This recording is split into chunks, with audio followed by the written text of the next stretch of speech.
Service to others. Come on, Ben. Okay. Service to others is the rent you pay for your room here on earth. Muhammad Ali. Mandatory national service is a win-win situation. What's there to lose? The affirmative plan will create this win-win situation. Our plan is to have everyone between the ages of 18 and 24 complete a form of national service. Obviously, with the burden of a large and ever-increasing population like the U.S., there will be a few exceptions to the word everyone.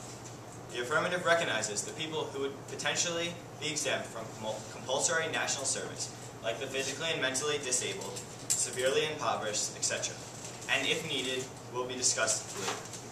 There is an option for compulsory national service, and the choice is completely and entirely up to the citizen, with no government interference at all, which is what Peter said, totalitarianism or dictatorship, which is complete control. This is different.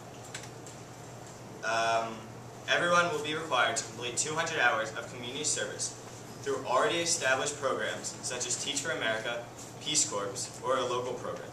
You will not have to complete this community service if you choose to go into the military. If the citizen chooses to be in the military instead of community service, he or she will be required to perform at least 2 years and will receive all the benefits and pay that men and women of the military currently receive, and also the benefits. The average pay for a 2-year enlistment is $2,000 a month, and veteran benefits include, but are not limited to, home loans, life insurance, and disability compensation. Choosing to go into the military is very desirable, because serving for your country greatly benefits your life during and after service. Michael Hatkovic, Civil Air Patrol Captain, claims, "The military gave me a plan and meaning in life." Next, Sergeant First Class Gregory Frickin says, "A sense of personal strength, appreciation for life, and love of family have all been enhanced. I will never be the same person I was before my combat experience." In our plan, the military will receive more consideration from the average 18 to 24-year-old, yet there will not be a hugely significant influx of new members. This will benefit our military greatly and keep our country safe. Next is the topic of compulsory community service.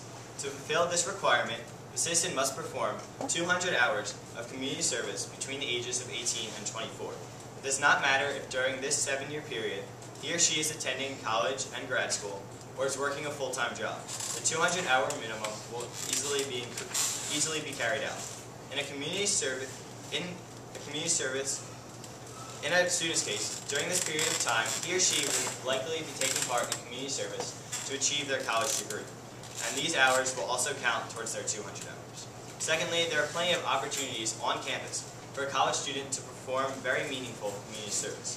For example, College Compact is a coalition of more than 1,100 college and university presidents dedicated to promoting community service.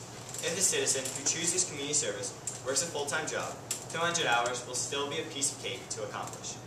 The average working citizen of the United States works about 35 hours a week, according to the Organization for Economic Cooperation and Development.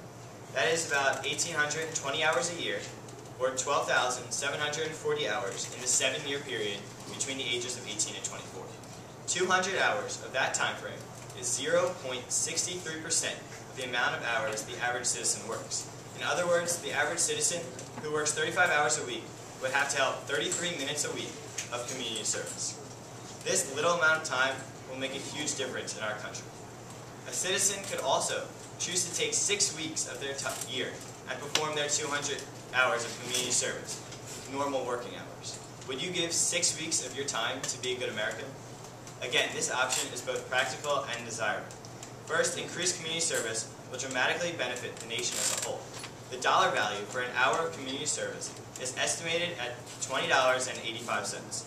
According to the Corporation of National and Community Service, 26.4% of the adult population gave 8 billion hours of volunteer work in 2008, worth about $162 billion. If the affirmative plan went into effect, the amount of money that would come out of such a seemingly trivial amount of hours would be extraordinary. Not just the amount of money, but think how much better and more successful your homeland, the United States, could be. This type of community service would include repairing homes, rebuilding neighborhoods, cleaning up cities and streets, and feeding the needy. community service positively benefits the needy, homeless, and elderly citizens of America. Secondly, community service also enhances the life of the volunteer. Like the military, I, for one, have done countless amounts of volunteer activities, yet it is not the pressure from my parents that keeps me coming back. It's the feeling and sense of pride that comes with it. And it's not just me who feels this way.